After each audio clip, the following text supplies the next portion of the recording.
The four are: first, trialing the CSA; second is our farm stand; and third is online and our storefront. So we have that. I'm putting that in just the retail side of things.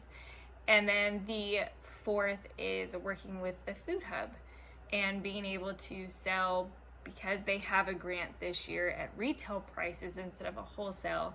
That's extremely exciting for us. And so we feel like we have figured out the avenues, and this year is going to be very telling of perhaps where we need to keep our focus at. Do we need to keep all of them and then make them small, or do we need to really tighten up and look at primarily perhaps 2 markets, tops 3, so we can really do it effectively? So if you questions, I know for us it's a very unknown and financial farming business side of things. We went into it knowing it was not going to be glamorous, and we knew that it is pictured as this beautiful dream idea and job, and there is perks to it, but there is a reality, and sometimes that was real hard. Reality throughout the year is understanding, where do you take your farm? Where do you take the garden nursery business, which was more of the primary for the last 2 years? Where does everything make sense, and does it objectively align not only with your goals and values, but is it going to be financially profitable, and is it going to be sustainable through the years? That's great if you get a big lump sum of money, and that's fantastic, but that lump sum of money may not help you for the next 3 to 5 years. And so we also want to really understand there's a limit at diversifying, to the point that you're not having a good quality because you're so diversified. There's a balance of it all, and we're trying to figure that out, and I think we're on the verge of figuring that out. As far as an actual farm gardening business, we have 3 main humps of the year, of the busiest times. The first is March, April, and that's when everyone's doing the bed planning and the gardening and getting things started. The second hump is right now, where we have peak produce, is what's going to be happening right now. So we'll be revving up for the next month or so. And then the third peak is around Fall Fest, which is into September, October, and that's also where there's a really lovely peak of amount of produce, but everyone's really excited about the fall. They're involved in a lot of fundraisings with school, for instance, we are, and so we have this up and down.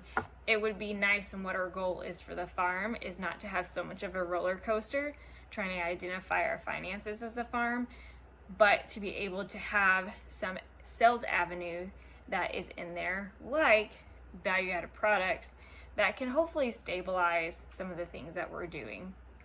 Between that and online sales as well. So we're hoping we can stabilize that. It's not so much of the cat and mouse game of trying to figure out how we're gonna make this month work, but in 2 months it probably won't be an issue, but we've got to make it and to get to that month.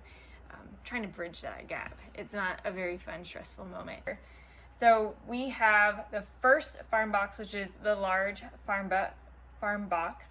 And what that looks like is it's $50 of produce, and you can decide if you want that on a weekly basis or bi-weekly basis, and that determines what your total amount that you'll prepay. So therefore, if you do it on every other week, you pay 10 weeks in that 20 week period. And then if you want it on a weekly basis, you would pay $50 weekly for 20 weeks, and that's what you prepay. So that's our large, and our small is same concept, but it's $30 worth of produce instead of $50. We make value-added products if we know that we're going to have a lot of a certain type of produce, and it may not sell as quickly. We don't want to be wasteful. We want to build upon that. And so here, what we've been doing since we planted a lot of peppers, we love to grow them, love them. We have started to actually make value-added product. So habanero is one of the ones that is not popular for people to necessarily cook with fresh produce in this particular area. So we got innovated and decided to do it as a powder, and it is actually going very well. We've done that with this. We've done it with the bell peppers to make paprika, and we've also done it with the cayenne peppers as well.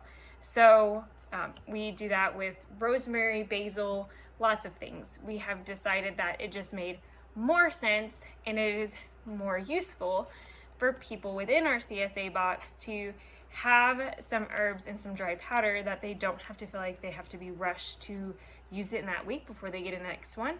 We wanted to have a very small pilot group so we can understand the pros and cons, the logistics, and so forth. So the next sales avenue that we have is a farm stand. So you can see within the photo that our farm stand is very straightforward and to the point, right? We have a small fridge in here that allows us to put our eggs. When we had some lettuce stock and so forth that things need to be a little bit cooler, we can put them in there. We have fresh flowers that we put in that cooler so they can last longer. And so the farm stand was extremely helpful in allowing us to fill it every single day with fresh produce. And we built a really strong social media following, community following. We have an email list. So the farm stand has done really well. And if we notice that anything, maybe it's just not as pretty or has slight damage or anything like that, we bring that home and we can make those into value-added products. So, and if it's to the point that we can't use it for value-added products, it goes down the line and it then goes to our chickens. And so nothing goes to waste, and we feel like between the CSA and the farm stand, that has been extremely a game changer compared to last year, where unfortunately I felt like we were wasting more than I wanted, and I was even trying to donate the good quality food to the food pantry if we couldn't find a good outlet for it. This allows us to not only we can donate to some of our items to the food pantry, we have some to the food stand, and then we have the CSA box, and then we have value-added products. So we've definitely tried to make sure we have a few different avenues available.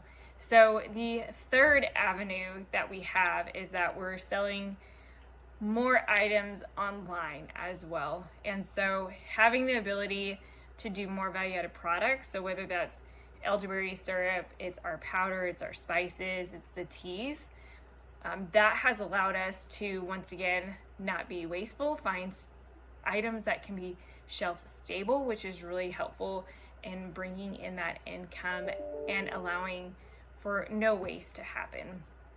And so the fourth income is we're working with a community food hub. And so that was really exciting. We were able to start working on getting produce stand cleaning and setting up and getting all of that in preparation to work with the food hub.